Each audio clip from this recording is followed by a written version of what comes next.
Həm çox dadlı, həm də çox asan hazırlanan gürcü paxlavası resepti ilə gəlmişəm. Mən burada 3 stəkan yarım tökdüm, amma siz 4, hətta 4 stəkan yarım da əlavə eləyə bilərsiniz unu. Mən əlavə eləmədim, yaxşı olmadı. Ona görə siz əlavə eləyin və 250 qram yağla beləcə umaç halına gətirirsiniz. 4 ədəd yumurtanın ağın sarısından ayırırsınız. 1 ədəd sarını əlavə qıraqda qoyursunuz. Çünki biz paxlavanın üzlüyünə vuracağıq. Ona görə 3 ədəd yumurtanın sarısı, qapartması, vanili və qatıq əlavə edirsiniz. Qatıq da əslində tam stəkan dolu olması da olar, əgər unu az eləsəniz və xəmir kimi yoğururuq. Mən əslində biraz qatığını çox elədim, ununu az elədim. Ona görə istədiyim kimi alınmadı xəmiri, amma belə də çox yumşaq olur. Daha sonra 4 ədəd yumurtanın ağına 1 stəkan pesok əlavə eləyirəm və belə bezə halına gətirirəm.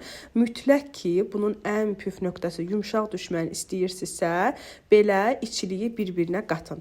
1 stəkan qoz, hardasa ikisi birlikdə 1 stəkan da ağ və qara kişmişi qarışdırdım. Yarım stəkan da pesok əlavə elədim. Belə qarışdırdım. Ayrı-ayrı eləməyin, elə yumşaq alınmır.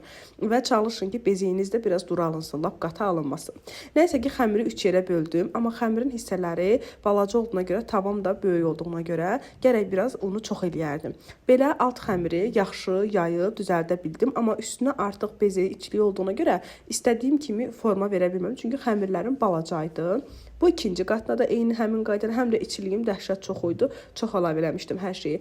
Üstlüyü isə balaca çıxdı. Nə qədər düzəltməyə çalışsam da artıq alınmadı. Dedim, nəysə əlqərəz artıq belə davam eləyim. Biraz çizgilər çəkirəm. Bişəndən sonra belə kəsirəm. Daha sonra qoyuram bişməyə. Yenə də götürürəm. Biraz quruda bilərsiniz. Əgər biraz quru xoşlayırsa daha dadlı alınır. Belə videoları bəyənirsə səhifəmi takib etməyi, videomu bəyənməyi unutmayın. Göz haqqınızı halal edin.